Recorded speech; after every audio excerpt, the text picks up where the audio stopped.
NZ Aerosports, Icarus Canopies, now JYRO. That's right, we've rebranded, and JYRO is our next generation. It honours our founder, as that's the name we knew him by, but JYRO also marks the start of a new chapter. And not to be biased, but it's going to be fucking epic. Long story short, we're more us than ever, so if you're new to the sport, or even a Sky God Ninja Turtle, welcome. I think our valiant leader Lucy, JYRO's daughter, says it best. And we still got that fuck yeah attitude. Rebrand! Woo! Rebrand woo indeed, Lucy. Anyway, head over to JYRO.com for more info and get amongst you legends.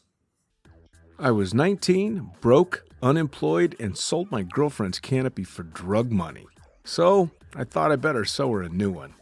What a sentence, and what a story. This describes the humble yet outrageous beginnings of NZ Aerosports, the home of Icarus Canopies, in the words of our founder himself. From getting a paratrooper toy from his mom, watching parachutes at the DZ as a 6-year-old, jumping off the wharf with a parachute made from bed sheets, doing his first jump at 16, sewing his first canopy on a borrowed machine at 19, and starting to sell parachutes out of a garage in 1986, Paul JYRO Martin had an undying love for the sky. Our company started with one man with the wildest of spirits and a true blue sky dream, a renegade. In the time that JYRO created and ran the Icarus Canopies brand until he passed away in 2017, he pushed everything he had to its limits. We miss him, and we always will. JYRO is the next generation of NZ Aerosports. It honors our founder, of course, because it was the name we all knew him by, but JYRO the rebrand also marks the start of a new chapter, our next jump. JYRO is the space between sound and silence, art and science, chaos and calm. JYRO is a state of epic tranquility that transcends understanding. That moment, in the door, in free fall, mid-swoop, where nothing but the present exists. A perfect balance of euphoria and thrill. JYRO captures our passion for flying and our commitment to designing break-the-fucking-rules canopies that deliver pilots pure, wild flight. Hey gang, so I got a new book out. It's called The Upside of Fear, and it's exactly what you think it's about. It's about the good side of, well, getting scared. In it, we talk not only about the science and biology behind fear, but the psychology as well. And it's not just coming from me, it's coming from some of the best in the sport. Omar Alhigelan, Jeff Provenzano, Maxine Tate, and so many more have contributed their sometimes terrifying stories to the book to help you overcome your fear. So head to the lunaticfringepodcast.com. You're going to find the link to the book there, as well as the other books. It's available in ebook, paperback, hardback, and audiobook right now. Coming straight from the cockpit, it's another episode of Lunatic Fringe with the fucking pilot.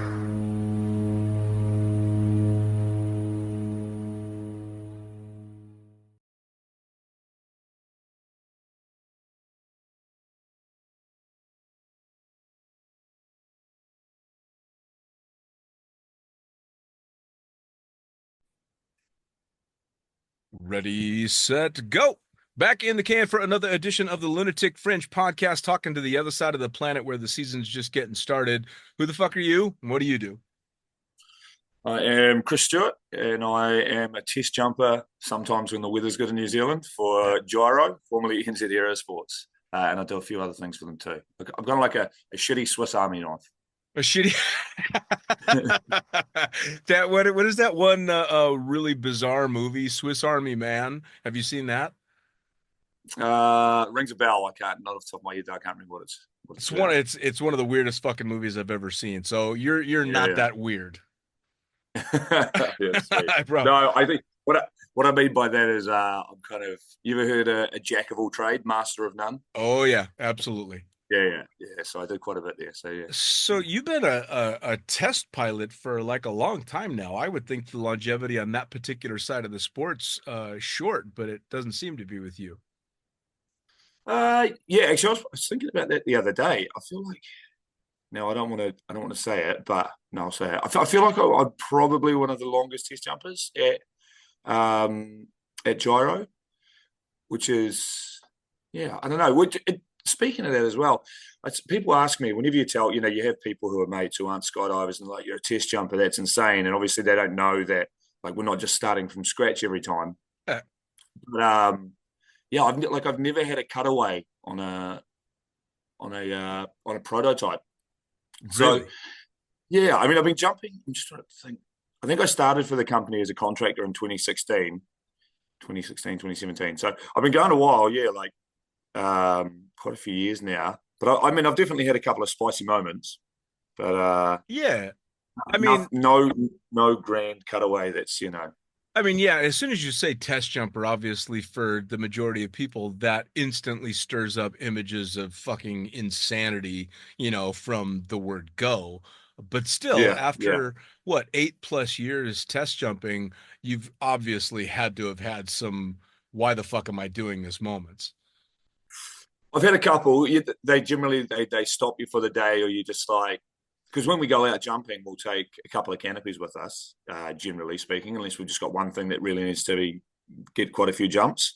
And usually that's a mix. Like one of them might be something high performance, and one of them might be something a little more docile. Just depends what we're working on. So Sure. sometimes you'll be doing something, you're like, you know what? I think I'll go back to that 220 now and just chill for a minute. So. Well, Yeah. has one of those ever caught you off guard too, though? Because I mean, from my experience, being underloaded on a big fucking canopy is 10 times scarier than being a little overloaded. Yeah, well, I mean, the joy for us is obviously we don't work for a drop zone manager, or we're not doing tandems and huck and drogues. Yeah. So if we don't like the winds, we're just like, yeah, that's enough. Let's go to the pub. So we kind of pretty good on that. We definitely err on the side of caution when appropriate with the, depending on the canopy. But it's not so much the light wing loadings.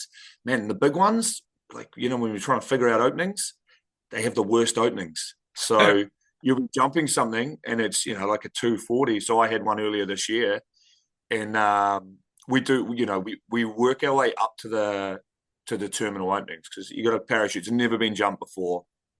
Okay, so it's gone through all of Julian's, simulations or whatever, and it's like, yeah, this should fly really good, but we don't know how it will open. So we don't really know how it will fly. So then you'll work your way up. So you jump out and you're like, cool, I'll just go for a few second delay, just, open the canopy, and then you get a nice sniveler, and then you're like, cool, no, I think that's pretty good. I'll take that terminal. And you go out and, you fall for like 10, 15 seconds or whatever. And I did one this year, and I was like, yeah, this will be sweet.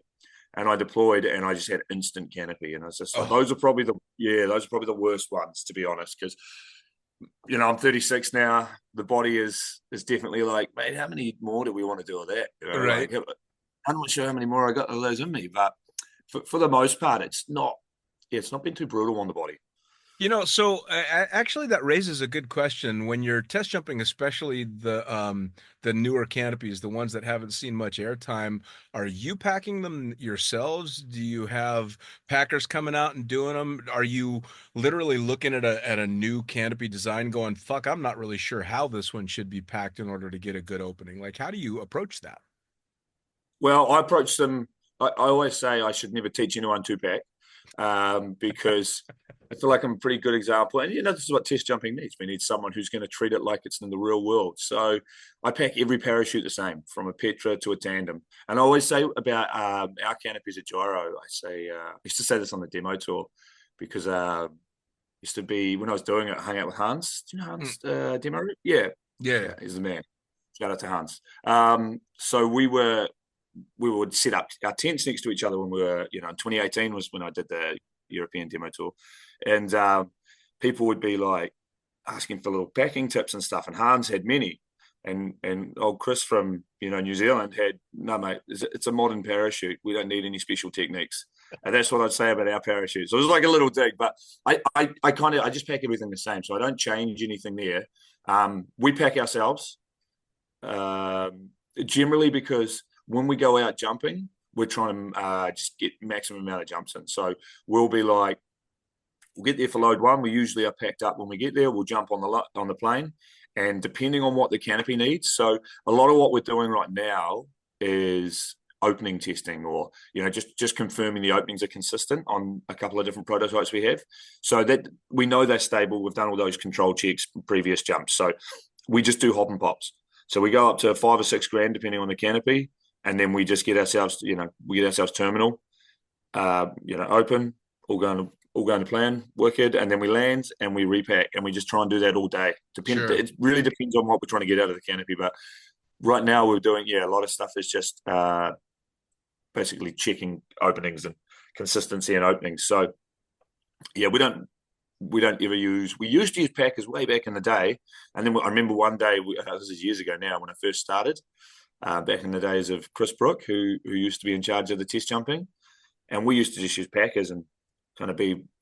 We were living like kings back then. And then I remember at the end of one month or whatever it was, the company got a packing bill from the drop zone, and they were like, "Hey guys, so we appreciate you might need to use a packer sometimes, but not all the time." He's got this like giant packing bill, and we were like, that was when there was 3 or 4 of us jumping, so we just had like four pack jobs a load, and Sure. it just it added up. So I actually prefer to pack. It's funny, as I've progressed in the sport, or as I've been in the sport, I guess longer. You went through that thing of you hate learning to pack, and then you kind of come okay with it, and then you hate it again. And now I'm kind of like, that doesn't bother me. It's part of the job. A big thing for me when I'm out at the drop zone is it means I'm not in the office. So you start to appreciate sort of every aspect of the jump. And even though the pack job's not the most exciting, it is the precursor to actually doing the jump. So that part's cool. I never really minded the packing all that much. And then after a few pretty bad experiences off the packing mat, I decided that I should pack for myself, not necessarily because I could do a better job than any of the people on the packing mat, but because if I smacked myself, I didn't have anybody I could point the finger at, right? Yeah. The natural tendency is you get fucking, hung out to dry on an opening, and you want to go, what the fuck did you... And then you go and do it to yourself, but it's I guess I screwed that one up a little bit. And you finally, you realize that the majority of the fucking shit that we do on our pack jobs is just a bunch of voodoo crap anyway, right? Yeah. I mean, I always find it funny as well when we're at the drop zone, you hear a tandem instructor come down and they go, "Oh, that was terrible. What'd you do different on that?" And the packer's like, "Obviously nothing. I packed 40 of these a day." And then they've got to do that. I love it when you hear a package so at the corner of your ear, it's kind of like you hear them go, "Oh, yep, I'll try that, and that next time," just to keep the tandem instructor happy. It's like, off you go. I'm going to do it exactly the same as I have for the last 1,000. Oh yeah, no, I mean, I'm victim of the same, or I should say, I'm guilty of the same thing. I had one particular week at jumping at Skydance that was just a horrible week. I want to say I had 2 cutaways in 1 week, and just banger after banger on tandems. And I finally kept giving shit to the packer because it was the same guy that was packing it every time. And I finally came in, and I'd had just the worst opening you could have that you didn't cut away. And I storm into the hangar like a real prick, ball up the fucking canopy, throw it on the mat, and go, "Put that shit in the bag just like that. It'll open better than what you just gave me." And then I thought, all right, no, fuck this. Have you ever done a jump? No, you've never done a jump. Fine. You pick a rig, you packed. I'm going to go tell the boss we're going on a skydive. And we did. And I'm thinking the entire time, this kid's going to get his head ripped off. It's just going to be, he's going to understand because he's going to feel my pain now. And it was a gorgeous opening. Like, just stellar. And it was so fucking good that halfway through the snivel, I was tempted to cut it away just so I could say, "Fuck you." It was too good. You got to go somewhere in the middle. Oh, I was so disappointed. I'm like, I'm going to teach this fucking kid a lesson. And it was completely the other way around. And that was when I was like, oh yeah, I was just being a prick. It's not this kid's fault. Yeah. No, when I used to go back to the prototypes, we don't really, like, you watch some people pack and they roll the 3 cells into the center and they do this, that, and it's just kind of like the main things like for a packing lesson now, quartering the slider and line tension, really. You don't want it to be, you give it a good flake and then, that's pretty much it. That's about the extent of what I do. And I do that with Petra, and I've jumped other brands canopies as well, and I do it the exact same. Sure. I jumped velos for years. That was, what I kind of started out on. And although if anyone's got a lot of jumps on a velo, you're like, mate, they open fine until you open, jump a canopy that does open fine, and you're like, oh, okay, I get it now. Yeah. Yep. Yeah, the Remember, very I first was like, opening I ever fucking had on a velo, everybody's like, you should do a hop and pop first. Do a hey ho, get used to flying it. So I jump out at 13,000, wait 2 or 3 seconds and pitch. And I'd been jumping a stiletto before then. And with stiletto, your hands are on the rear risers and you're steering the opening every time. yeah, Nobody fucking told me don't dare do that with a velo. Just be a bag of sand on a velo. So at 12,500, I'm trying to steer the opening of a velo in very thin air, and it did not like it at all. And yeah. all I could think was, I'm going to chop my brand new velo at 12,500 feet on a pretty windy day. I'm going to get one jump on this canopy before it's gone. God. Yeah. Mine were.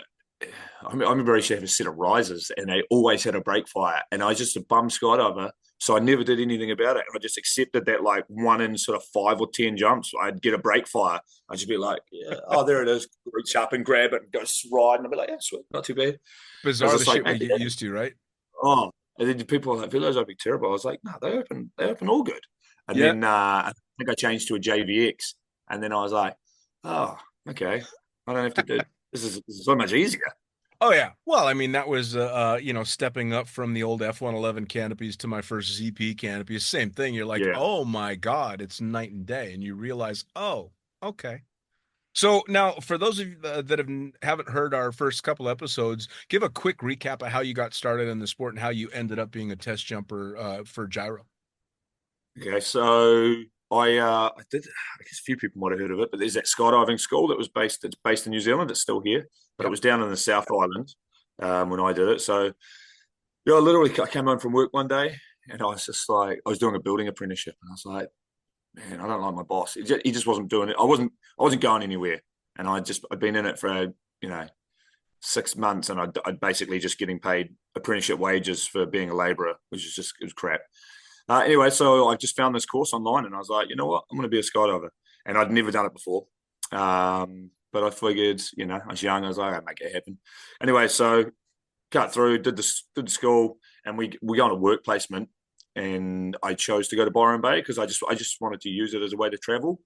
And then everyone knows it's like any industry, right? So started on camera, and then wanted to travel the world. And one of the buddies here, Bart Hardy, who lives in Norway full time now with his wife, he was the drop zone manager, and I'd been seeing all these videos of people mountain flying in Norway, and I was like, that's what I want to do. I want to do that.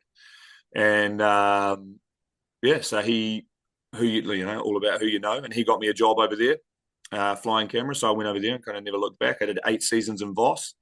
Got some pretty cool opportunities. I got to fly on the One Cool team, so I was a part of that team for a few years while I was still there. Got to jump with quite a few, like Junior and that came and joined us. Pat K, we did a few cool years. Yeah.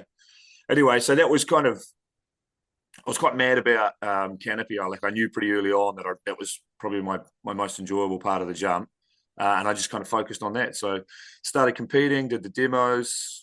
Got a couple of cool opportunities. Did that swoop freestyle for a few years. Started picking up some sponsors, competing along the way and whatnot. And then I started doing some video editing. I can't really remember how I got into it. Now I think about it, I remember I did a little bit when I was just like in high school, just mucking around with mates, making like shit videos. Got the old camcorder with the mini DV tapes. Yeah. And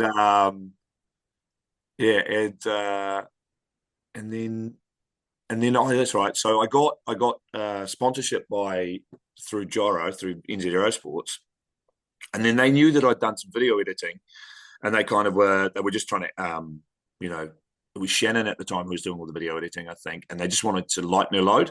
So they just asked if I wanted to do any small projects. So I was just doing some of those in between my regular work, tandem work and stuff like that when I was traveling. So did a couple of videos, and then they just asked if I wanted to come hang out for a summer and do some test jumping and make a couple of videos.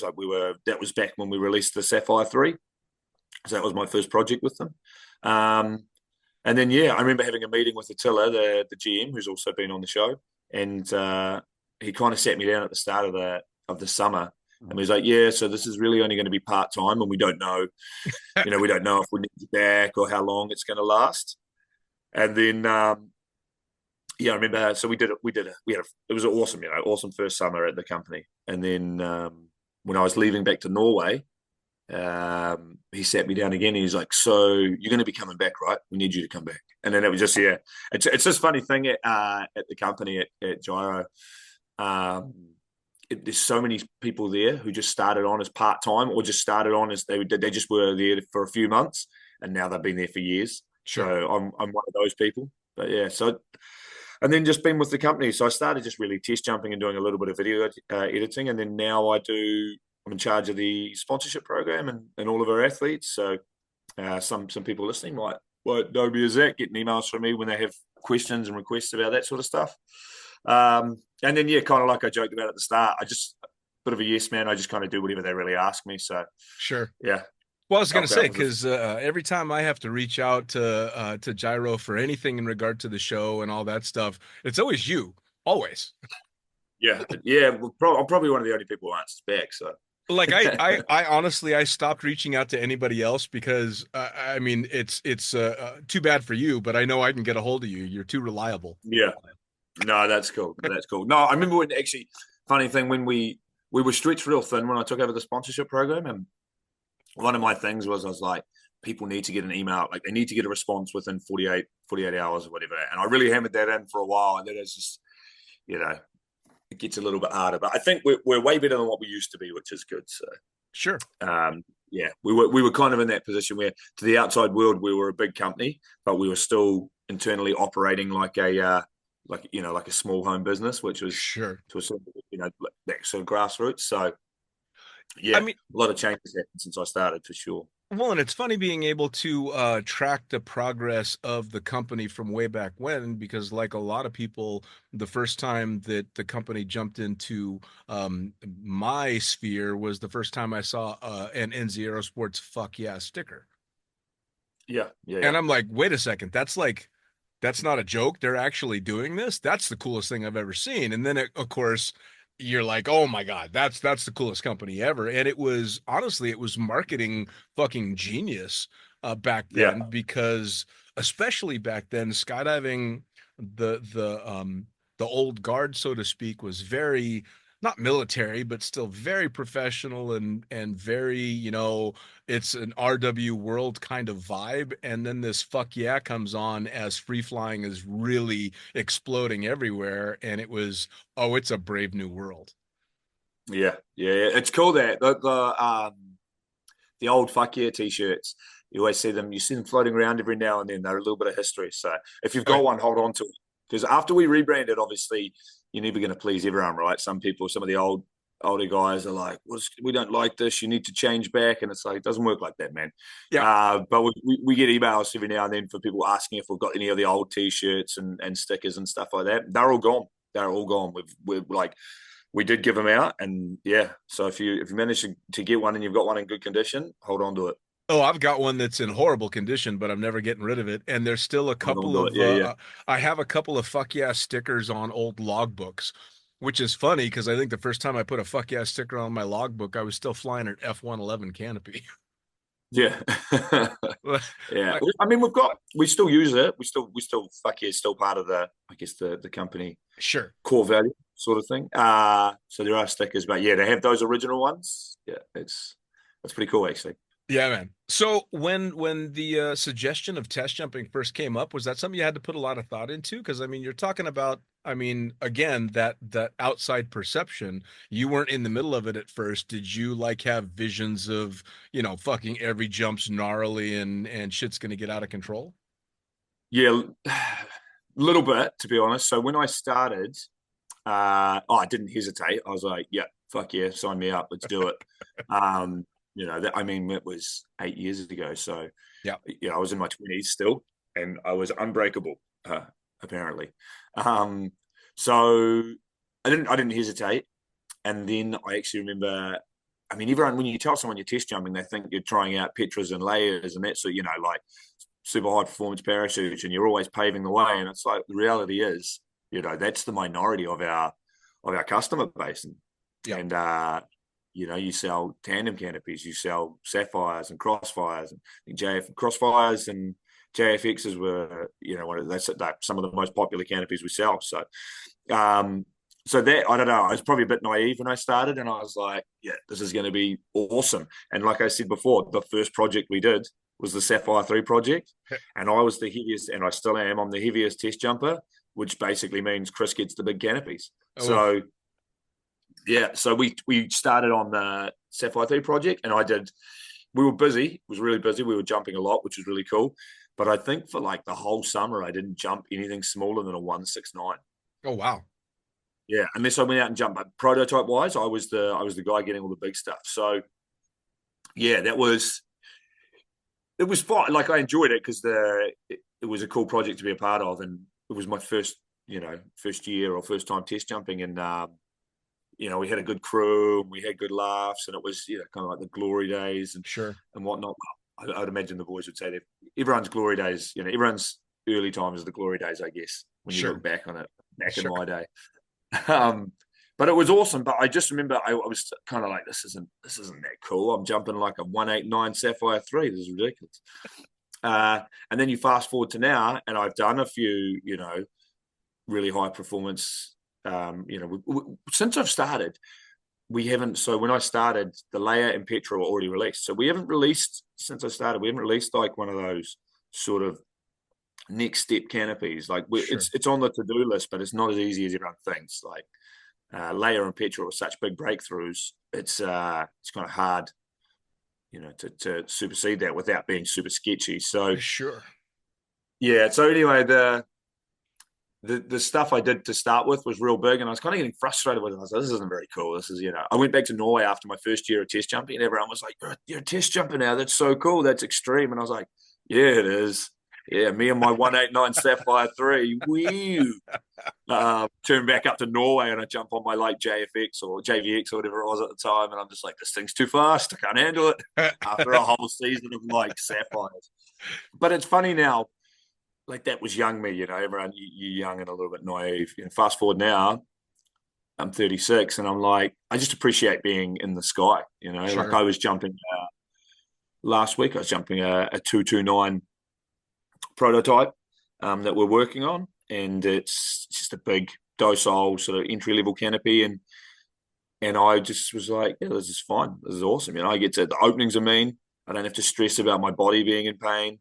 I'm literally just doing like checkout jumps on it and getting paid to be hanging out with my mates on the drop zone. Sure. The weather's beautiful, and I was just like, man, any day I'm packing it, and I'm like, I don't even care. This is fine. Like, sure. I'm not sat at my desk. So not that I'm confined to my desk, or anything like that, but I think I just appreciate every aspect of the sport now, and every canopy we jump. It's not always about, and especially after you have some hairy stuff happen, like you might have a jump where there's a little partial collapse, or you get a hard opening, or, right, I've kind of just got to do a gentle 90 on this because I don't really trust how it's flying. And then you're kind of like, yeah, I wouldn't mind a 229 right now. Yeah, absolutely. Now, after having been test jumping for as long as you have, do you find yourself, especially as you get older, nursing injuries? Have you had anything that's like nagging? And have you got tips for people that are kind of pushing now to keep from ending up having to deal with the injury stuff?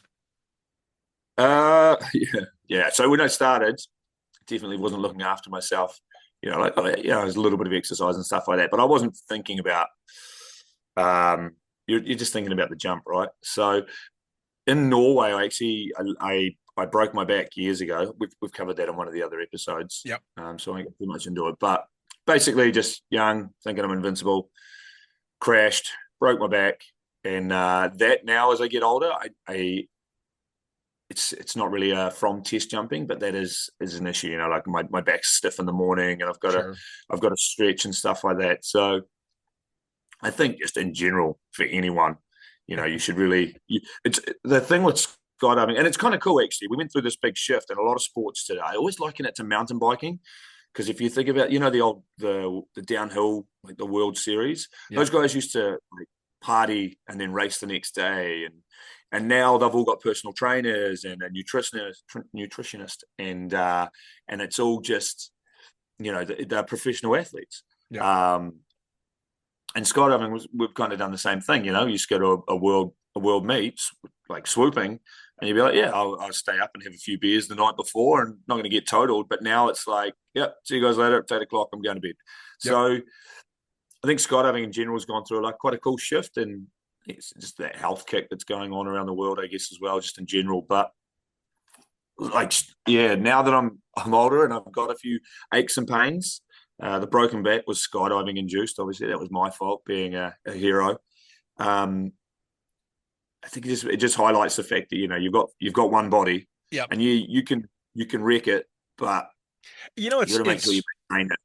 It's funny. I don't know about you, but when I started out, there was very little, if any, discussion on how hard on your body skydiving can be. Even just Yeah. normal, run-of-the-mill, boring, jump out of the airplane, open your parachute, and land. I mean, the shit is hard. We're inducing whiplash a lot, Yeah. and I never would have thought that it would have such long-lasting effects. But goddamn, man, I'm glad that I took care of myself as much as I did when I did, because I cannot imagine how much worse off I'd be if I hadn't been taking care of myself throughout the years. Yeah, for sure. Yeah, it's one of those things. It's accumulation, right? Like accumulative. So you do a jump and you're like, boom, that's fine, no worries. You do, especially for those guys who are, and just so people kind of get an idea, the most jumps I do in a day now is like 8, maybe, Yeah. And I'm like, I finished that day and I'm like, woof, tired. But it's, and then I came from doing 20 tandems a day. Yeah. So, but each one of those jumps, you're kind of like, yeah, this is fine. Even when it's on a canopy that's opening perfectly, but all that stuff adds up. So, yeah, I think aside from the broken back, I'm quite fortunate. I don't really have any other issues, but it's definitely something that plays on my mind. I think now I would just suggest people, not to tell people what to do, but my advice would be, it's cool to have the beers and enjoy the party, but do all the other stuff so that you're feeling strong and good. So Sure. Exercise, good nutrition, get good sleep, all that shit, yada yada yada. I'm not going to give health advice, because I think you're like, for me with my back, it wasn't like, after I broke it, I recovered and it was a non-issue for so long. I didn't really notice anything. I didn't have any pain or anything like that. Now I'm getting older. Also, I think I'm blaming my mattress as well because it's shit. But get a good mattress. That's my advice.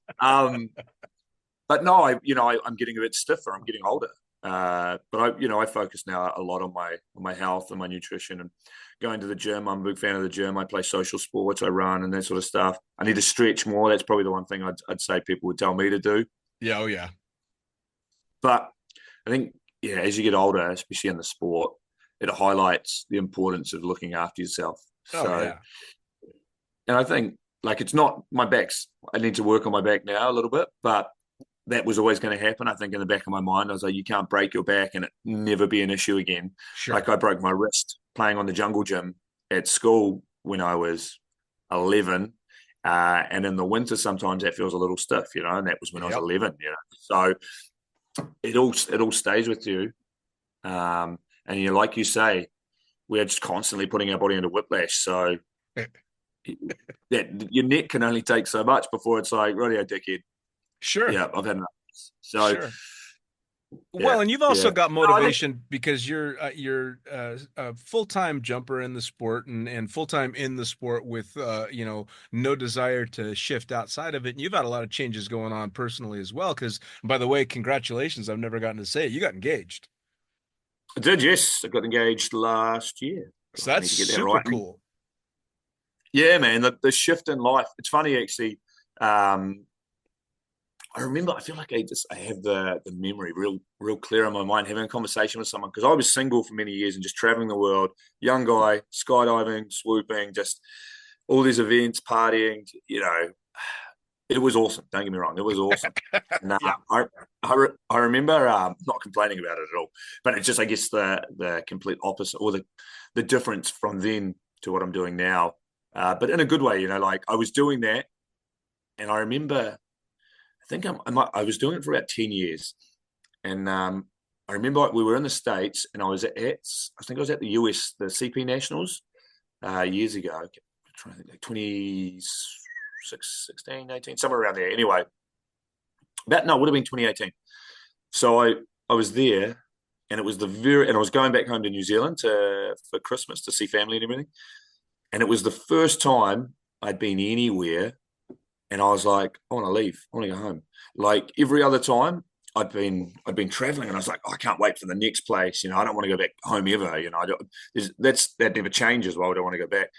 And it was the first time where I kind of had this thought where I was like, I think I'm done here. I think I want to go back home to New Zealand. I'm done with it. Like we had done that. We were there, and we had done. We're in Florida, Sebastian, and we'd done an FLCPA, the USPA Nationals, and then we were doing the Tavir competition, the two-way comp. So it was a long time to be there, a long time to. It was a lot of competition to do in a short time, I guess. Sure. And I just remember sitting there, and I was like, I just want to go home. And it was a funny thought, because I just was like, this is not how you think. You're the young. You want to travel. You don't want to stop. Right. Routine is for fools. And anyway, so I guess from where I was to where I am now, I remember thinking, oh, that's never going to be for me. And now I think about it, and I'm like, oh God, I don't want to do that again. Like, right. It was awesome. I don't want to live out of bags. I like coming home, and Shai, my fiance, and I, we've got our home in New Zealand here in Auckland, and we have our routine. We get up, we go to the gym, we cook dinner together in the evening. You sit at the table and you talk about how your day was, and it just sounds. There's gonna be people listening going like, "No, it sounds horrible." But man, everyone for the most part, you're gonna hit an age where you're like, "Oh yeah, that sounds amazing." Oh, dude, great. I have more years in that mentality now than I did. Yep. So I look back now, and it's a distant memory. And all I think when I was going hard, doing fucking 25 tandems a day in Cross Keys, and then partying all weekend and all that stuff, I look back and go, how the fuck did I do that? Yeah. I don't even know how that's possible that I managed to do that. So I look back at it fondly, but I also look back at it and vividly picture another guy, because I'm a completely different human being than I was. Yeah. I think I sometimes wonder that if you were now your age you are now, and you're around the bonfire at the drop zone having a beer, and your younger self was there, would you just be like, dude, just go away? I don't want to hang out with you. Oh, dude, I'd punch him right in the fucking face. I don't even like me. There's no way. Well, I'm lucky too that I came up at a time when not everything was being filmed. It wasn't fucking GoPros with massive SD cards all over the place. So everything wasn't on film. So a lot of the stupid shit that I did is just in my head. And even the stuff that's in my head, I wince and go, oh my God, I can't believe that was just me back then. No. Yeah, but I mean, it's part of it, right? Like you keep evolving and changing and whatnot. But I mean, I really appreciate where I'm at now. Like we still go away. Like this year was a really good year. We had a few trips for like I had some skydiving trips, and I was in South Africa for the World Meet, which was awesome. I got to go catch up with all my friends and kind of step back into the bubble full time for out at Billy Sharman's place. Yeah, Skydive Pretoria. Yeah, nice. Awesome. Shout out Billy. Awesome seeing him. He's a good mate. We've known each other for years through coming to Dubai and from coming to Norway and stuff. So love Billy. A lot of time for him. And cool drop zone, super cool drop zone. But like I was out of the bubble. I was in my routine in New Zealand doing my thing, and then it was like, cool, we're going to the World Meet. Fly over there, jump back in the bubble. Enjoy hanging out with people, having a couple of too many beers every now and then doing the competition. I was like, this is awesome. And then I was like, cool. We went on safari afterwards, which is funny now, because last time I was in South Africa, I went there, competed, and just left. And I was like, I got to go to the next thing. And now I was like, I said to Shai, when I sort of said I would like to go, you run things by your partner, so because you're a team, and so ran it by her, and she's like, let's go on safari, and I was like, let's make that the reason, like that's the catalyst, that's why we're going, right? So we ended up. We kind of planned, like I was like, cool, the competition's planned. I don't really need to do anything for that. So we just spent most of the time planning the safari. So, nice. And that was awesome. But no, it was cool. We went there, jumped in the bubble, loved it, hung out with everyone, caught up, did the safari, amazing, beautiful country. And then we were like, cool, back home. Can't wait. It was nice. So It's kind of funny, right? When you're doing the traveling from drop zone to drop zone and country to country, but you're just going to another drop zone, it's a bit like my mentality in regard to landing in an airport in a foreign country for a change of flight. It doesn't count. Like I've Yeah, been to the Singapore airport, but I've never been to Singapore. So on my list of countries visited, that doesn't go on there because I never left the airport. It's yeah, kind of the same when all you do is go to a country, go straight to a drop zone with the same amazing people, jump, drink, and party, and then get back on a fucking plane and leave. You didn't really yeah, go there. You just went to another fucking drop zone. yeah. Pretty much. And Not that there's anything yeah, wrong with that, but it's you're not no, really seeing the place. no, for sure. I'm definitely not judging because people still do that, and it's like, yeah, you're chasing that dream or whatever it is. You're on that adventure, Sure. and I did it. No, but it's yeah, I agree 100%. You're like, if I say all the countries I've been to, I'm like, yeah, probably slash off a few of those ones because your Oh friends are yeah. like, oh, you were there. Did you go do this? And you're like, no. I Yeah. just sort of really hung out at the bar at the drop zone or I was in the plane. That was Yeah. about it. Yeah.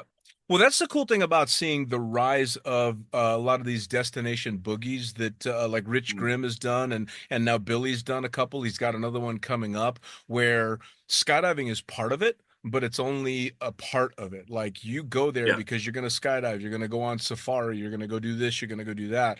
With Rich Grimm, you're going to jump the blue hole and do all these other things, but he's got all this other amazing shit planned. So as skydivers, we know it's all weather dependent and aircraft dependent. And you go to a place like that, and if everything shits the bed in regard to the drop zone, you're still in this amazing place where you get to yeah. go have an incredible fun with those same people. So I love seeing the rise of that type of event that is obviously skydiving motivated, but that's not the only thing.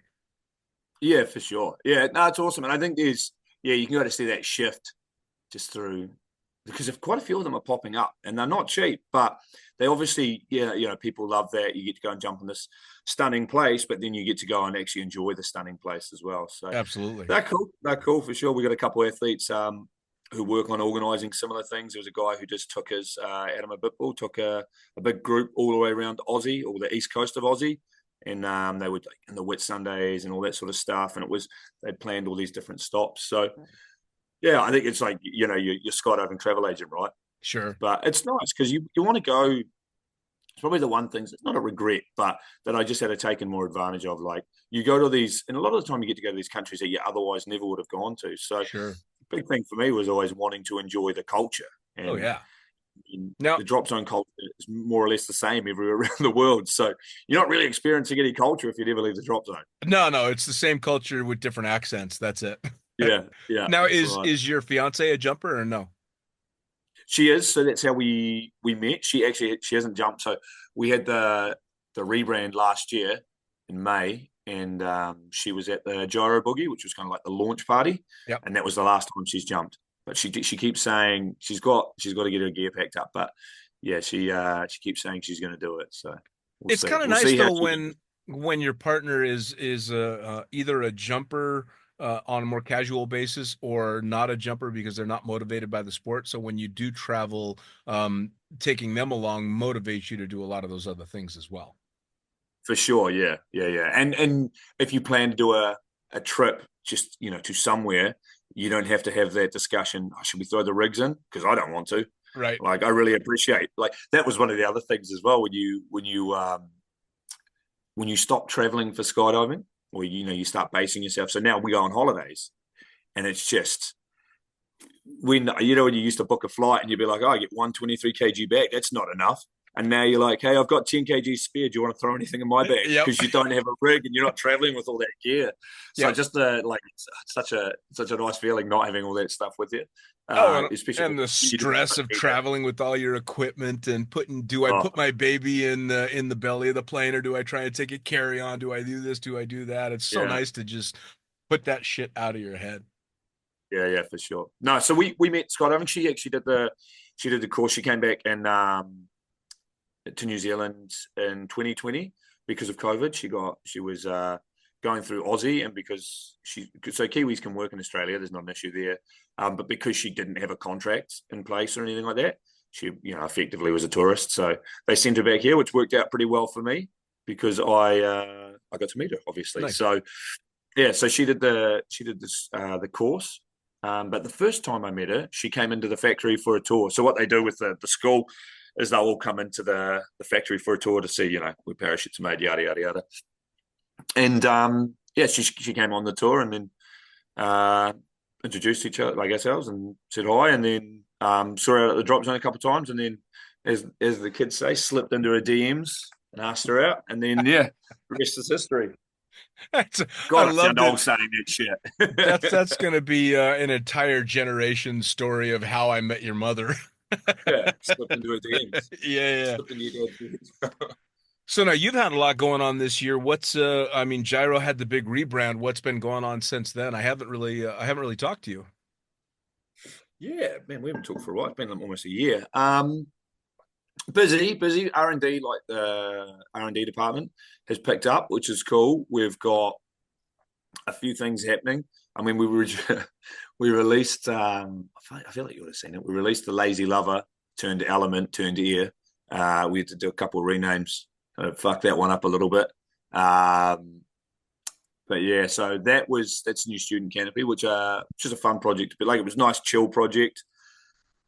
That was relatively quick. What we've got the ever. I can say it too because everyone knows about it. It's the bloody Anna. It's just like the never-ending R&D project. But it's, I mean, I feel like I said this last year, but it's getting there. It's almost there. It is almost there. It is actually almost there now. So that'll be out sometime next year. I'm not really 100% sure of the release date because we have quite a few things going on. What type of canopy is the Anna going to be? Is this going to be a light your hair on fire? Just like get your hair smoking, maybe. It's situated between the JFX2 and the layer. Just to kind of help bridge that gap, because quite a few people can make that transition, but some people can't. Also, something that's just a little bit more of a sort of workhorse, I guess. A little less rolly, a little less sensitive in the harness and whatnot. So, yeah, I mean, we've got a few prototypes out there being tested by some of our athletes and some of our friends and whatnot, and it's pretty good. It's just, I don't know, Anna has just dragged on for a long time. It's about 7 years since the first prototype was made, which is ridiculous. Yeah. But obviously COVID put a big break on that, and that's kind of lost it. Really, in terms of R&D momentum, it probably cost us like 3 years, Sure. COVID, just because everything came to a grinding halt. And it was about a year and a half, 2 years of dealing with COVID and the fallout. But then the fallout of that was obviously every business stopped making money, or their profits cut. So we had to kind of build our way back into, what's most important. And that wasn't at the top at the time. Sure. But Anna's been pretty cool learning experience in terms of stuff we've learned on Anna that we can, how to different ways to tweak openings and change the way the flight characteristics and stuff like that. So it's all good stuff, because it'll help us on things like the next layer or the next Petra or whatever comes next for those. Sure. So Anna's on the roll. We've got a couple of other intermediate things happening. I won't say what they are. Yeah, probably not. Well, you're actually, I don't want to give myself in trouble. Fair enough. Now you're the perfect guy to ask this next question. So I've been out for about 2 years because of my neck surgeries that I've had, and this upcoming season I'm going to be looking to get back in the air. But I'm adjusting the canopies I've been flying. I've been flying double-digit canopies for a long time now, and it's time to step back up a bit. It's time for me to start upsizing a little bit, but I obviously enjoy the performance. It's very difficult to go from a high performance canopy the other direction without feeling like you're losing some of the pleasure in flying. So for somebody like me that still wants to have a little bit of fun on the canopy, but needs it to be super consistent on openings and a pretty easy flight, what would you recommend for somebody like me? Probably like you're an experienced skydiver. I mean, if you wanted to stay cross-braced, the JFX2 because they open super nice. They're consistent. You still got a little bit of performance, but you can do just a 90 in on that if you need to. Sure. And it's still fine, plenty of power. But then if you wanted to go something maybe to say opens a little bit softer and a little bit more of a dial back, Crossfire 3. For sure. Now, what's for somebody like me? I'm out the door in pound. Well, in kg, I'm out the door at probably, I don't know, 100 kg. What size am I looking at? So I think we can load our recommended wing loading on the Crossfires up to 2. So, I mean, I don't even know. Let's see. Do some math. What's your wing loading? I gotta do some. I'm making you do math. Yeah. Simple math. It's all good. So you go like 2. So, I mean, depends how small you want to go. You go like a 109. That pretty much puts you on a 2. And the Crossfire flies super nice at a wing loading of 2. So 109, 119 if you wanted to take it easy. But I mean, you're an experienced skydiver, so it wouldn't be like a big shock. But it's a fun canopy, Sure. It's a fun canopy to fly. It opens really nice and soft. Nice. It's good for your neck. Yeah, that's the big thing. Well, and for a lot of jumpers out there, there's a lot of people that are at my level or at my point in the sport where they realize nobody's gonna leave the hangar to come watch me fucking swoop. Like that ship sailed a long goddamn time ago. And I'm at that point where when I have a good swoop, something in the back of my mind is going, that was probably fucking too close. Yeah. So something along those lines that's still fun, but I can come in docile and just take it back a notch or two for these old bones is definitely what I'm looking for. Because obviously, if you want to go through the roof, you're going to be on a layer of Petra. But those days are gone for me. Yeah. No, I mean, you'd have Crossfire would be good. It definitely would be erring very much more on the docile side for you, but you can still get quite a lot out of a Crossfire 3.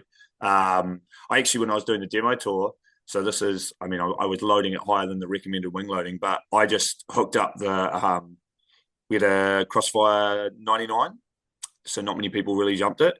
So I just put that in my rig. So I had a Slayer 66 as well at the time, which was like, had a top attachment. It was awesome. I love that kind of brilliant. Kind of wish I never sold it now, but anyway, it's done. So I had that canopy, and it was awesome. But I mean, a lot of the people I was jumping with, we were breaking. Like you were either in a big group, so you were opening a little bit lower than normal, or I would always open really high anyway, just so I'd kind of get that maximum time on the canopy. And I just kind of was like, yeah, kind of don't really want to stress on these jumps, so I just slung in the Crossfire 399, and it was awesome. Sure. Like with the loading I had on it, it still opened really good. With the loading I had on it, I think I was still doing 630s and sort of crushing it towards the ground. But it's funny actually that you talk about like how you say I'm not going to do the best swoop, or people aren't going to come out of the hangar. But like I think now one of the most important things to remember is like, well, for me anyway, was like I did all that stuff and there was always jumps that you did for other people. And now I was like, I don't really care who watches me swoop. Like I'll swoop on the drop zone with no one there. Sure. Like if there's 0 people watching, that's perfect. Who cares? I don't care how many people are watching. But don't get me wrong, it's fun, like, doing a big event and stuff like that.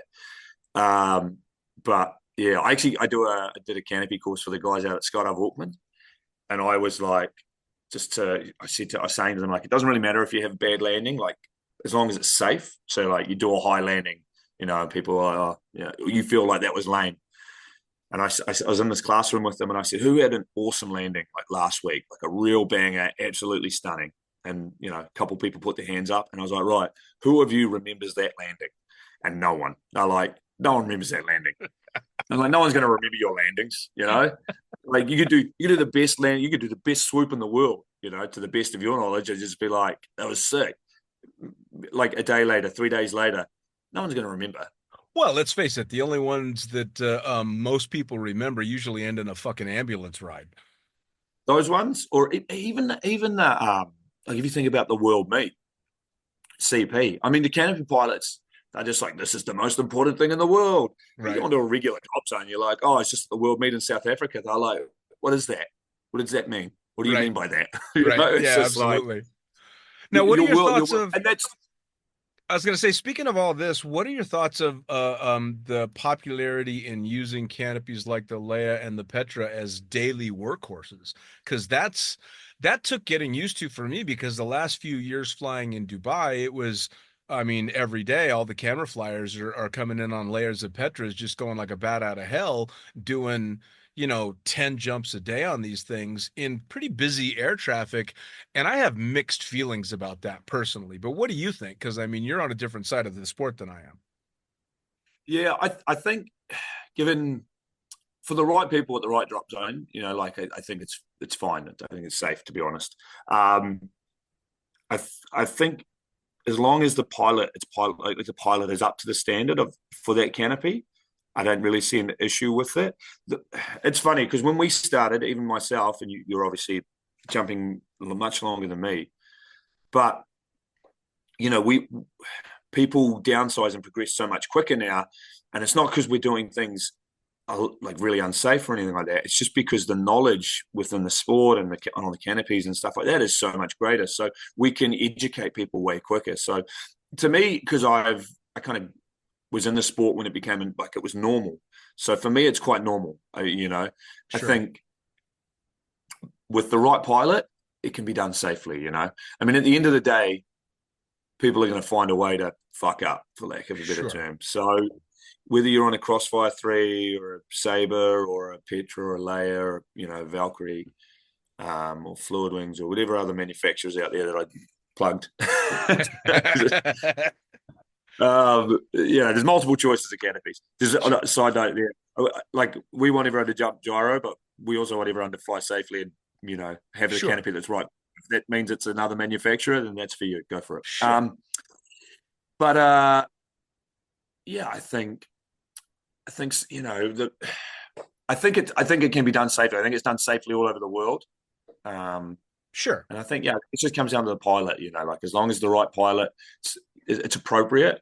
Then that's not to say there's different drop zones where there's a few people hissing around on small canopies, and it's like, man, this place is the West. This is crazy. Sure. Well, I mean, it's a different world, especially for somebody like me, because I was never a working skydiver when the traffic pattern included a canopy that was 1,000 feet above you, right? But now, that's fucking fair game. Like you can have a canopy 750 feet above you, and you're halfway through his setup.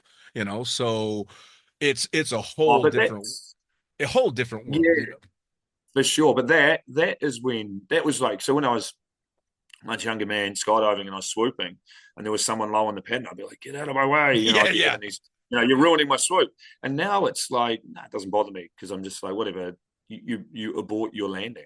Sure. Like, you've still got to follow the rules. If you're doing it, 1080 from 2,000 feet, there's always going to be someone in your way. So you've got to basically acknowledge that you probably can't do your turn all the time. But actually, the one thing that, and this is from a manufacturing point of view now, talking about these smaller canopies, is I don't really think about, I do think about, people's safety and how they fly them. But for this, I kind of, you're just assuming, right, the right people for the canopy, they know how to fly them. So what goes through my mind now is like structural integrity of the canopy, how much weight can the lines take, and how many G-force is something going to break. So I think about it from like a manufacturing point of view now. Sure. So not so much the layers, because we put 400s on those and stuff like that, but just learning more with there's a few instances this year where people had lines breaking and on certain canopies. Sure. Not our canopies, but just another manufacturer. And it just really highlighted in the industry, like, do we really know that much about how much tension's under these lines when people are turning? And now one of the ones that's sort of kind of stands out in my mind is like more people are starting to jump Petra as, it's when we say more, it's not like you're on a drop zone, everyone's on a Petra. It's not how it is. It's still very much the minority. And the people who are using them for the everyday work canopies, it's the minority of the minority. But there's still people doing it. Yep. There's people jumping, tiny Petras, and they're doing camera on them, and they're jumping them on their mutes, and they're putting it through all this. And I'm just kind of like, one, you're going to rag your canopy out quick. But if you've got the money to, for sure. But two, like the the constant wear on the lines and stuff like that. That's never really what the canopy was designed for. Not that Sure. it can't do it, but probably more so we don't know how long it can do it for in terms of, what are you going to do with your lines? So, you got people jumping sub 60s. A couple of guys I know, and I'm just like, that's fucking small canopy for work, man. Yep. And don't like that. Some of the best pilots in the world. So they're good and all that. And it's not like a safety concern in terms of their skill level. Sure. But I'm just like, you could be the best pilot in the world. Doesn't mean you can stop your lines from snapping. Exactly. I mean, at the end of the day, it's a big kid sport, and especially from a manufacturing side, you kind of have to, okay, you made this baby, but now you've sent it out in the world to do its own thing. Because if you sit and twist your hair really worrying about who's going to frap themselves in because they're not using the canopy the way it was designed, you'll never get any fucking sleep. I remember when I had Bill Booth on, I asked him something along the lines of, when there are fatalities on your equipment, is that something that hits you particularly hard? And he was pretty upfront about it. He's all, well, clearly you think about it and you want to make sure that it's not a manufacturing thing that makes that happen. But at the end of the day, you've handed that equipment off to someone who's supposed to know how to use it. And if they don't do it right, you kind of just got to let it roll off of your back. My Lord, if every skydiving fatality manufacturers had to, fret over, holy shit, no way. Oh man, yeah, for sure. Because it happens. People die, sadly on your product, or there's a serious injury or something like that. And you want to make sure the canopy, there's nothing wrong with the canopy, and you're like, and that sort of stuff. Ours is an interesting one because, we're selling the engine that can kill people, not just the chassis, so to speak. So we have discussions about this, and there's some people like, you guys think you should do more to control, how they get their hands on the canopy. And it's like, well, we've got our when you get a layer of petrol, you need a reference, and we need to know them. They need to be a canopy coach. You need to prove your experience and this, that, and whatever. But at the end of the day, you could lie about all of that stuff. You could probably get someone dodgy who can be a reference to give a reference, and we can only do so many checks. So well, there's only the second-hand market as well. There was exactly that's what I was going to say. Someone was like, well, you sell them the Petra, and then what happens when they want to sell it? I'm like, they sell it. But they're like, do you control any of that? It's like, no. What are we going to do? We can't police every second-hand canopy. That's mental. So this is where you've got to trust the people who are selling the canopies are doing it, properly. Sure. Like I remember when I've sold Petras in the past. Now it's a bit easier. I just sell them to people I know. Sure. My canopies when I get rid of them. But I've sold one in the past, and I actually asked the dude. I was like, yeah, man, I don't really know you. Do you have like someone in? I think it was in the UK at the time. Might have been Malaya actually. And he gave me a buddy of mine as his reference, and I was like, sweet, yeah, cool, no worries. Canopy's all yours. So you got to trust that people are going to do their due diligence as well, because you've got to. We do, but obviously people don't. Well, you got cowboys everywhere. Fuck, man. At the end of the day, if somebody wants a canopy bad enough, they're going to get one. It's just how it is. And I've had a couple of prominent base jumpers in the sport are on the show that have talked about, seeing that guy up on top, just the one that absolutely should not be trying any of this shit. And they'll go over and say, hey, maybe you might want to rethink this. But at the end of the day, when he jumps off the fucking cliff and dies, it's on him, so, you can only do so much. Now, people are going to find a way. Sadly. Of course. Now, as we get towards the end, is there any big stuff coming out with JYRO that you can talk about, or just stuff we should wring our hands over and be waiting for? We're working on a couple of things now. The Annas should be out sometime next year. God, imagine if we're doing this again in another year. And I feel like I said this last year, right? And I am doing it now. But yeah, if I catch up in another year and we're like, the Annas should be coming out sometime in 2026. I'll just copy and paste this directly into that podcast.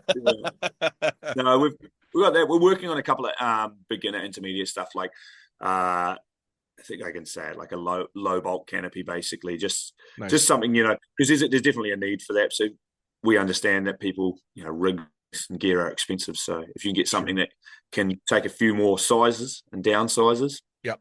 For sure it's going to save people money. We got that. We got, well, not canopy wise, but we got the PIA. So we did the PIA in Reno, the symposium.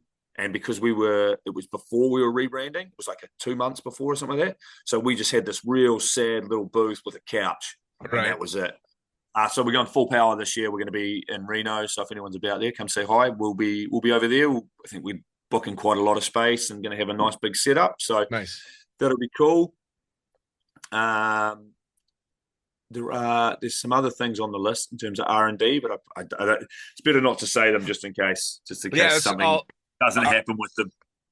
I'll get Attila back on the show and get him to spill the beans. Then it's his fault. Yeah, because if he says it, he can tell himself off. So exactly. Now, last question is when is the wedding? Oh, the wedding is in May 22nd. Fucking in Fiji. In Fiji, nice. Yeah, do you know where in Fiji is it going to be? It's on the main islands, down. Yeah, so because like the Coral Coast. Yep. Nice. Down the bottom. So, I mean, one of the things when you get married, right, you've got to invite a bunch of people, but you kind of hope some of them don't come. But we did it there. Everyone we've invited, we've got family and a lot of friends and stuff like that. But nice. Kind of prices a few people out, so we thought, we'll just keep it on there. But coming from New Zealand, it's not too bad. Sure. You get flights pretty cheap, so it's actually pretty close to us here. It's only 3.5 hours. Oh, I loved Fiji. But really looking forward to that. Yeah. Yeah, it's such a spectacular place, man. I mean, all of it. And for me, too, being lucky enough to go there as a skydiver, jumping over the Sofitel right there on the main island, fucking, 2 miles away from the airport. It was pretty spectacular. Yeah, for sure. Yeah, I don't think I won't be taking gear with me. I'm not going to be jumping. Yeah, I'm not too stressed. Don't. Yeah. That's not something I want to do. I don't want to be like, I think there would be an option to do swoop onto the beach and land in at our wedding. And in fact, this is probably the only time I've said it out loud, and that's really the only time it's crossed my mind as something I don't want to do. Yeah. Good man. So as we finish up, give everybody contact information. How do they find JYRO? How do they talk to people about canopies? How do they track you down? What's all the social media shit? So you follow us on Instagram as @FlyJYRO. And then you've got JYRO on Facebook and all that sort of jazz. JYRO.com, just a real simple website. People don't know how to spell gyro. It's JYRO.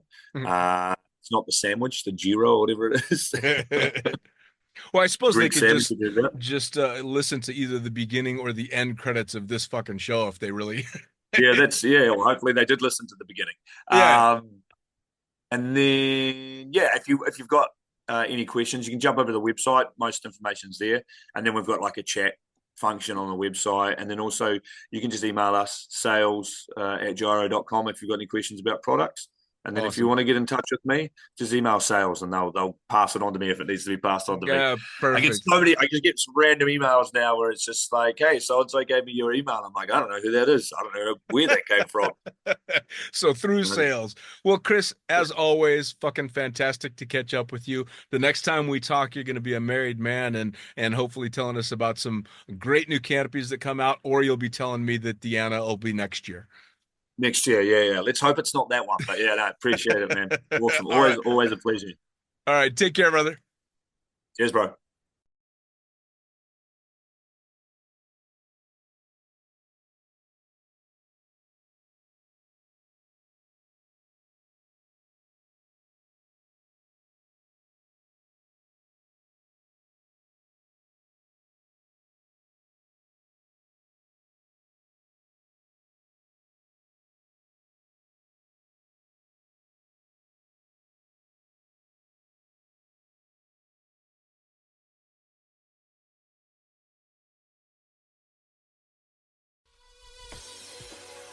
Well, there you have it. Another episode of the Lunatic Fringe podcast brought to you as always by, well, wait, not as always, actually. Brought to you now by JYRO.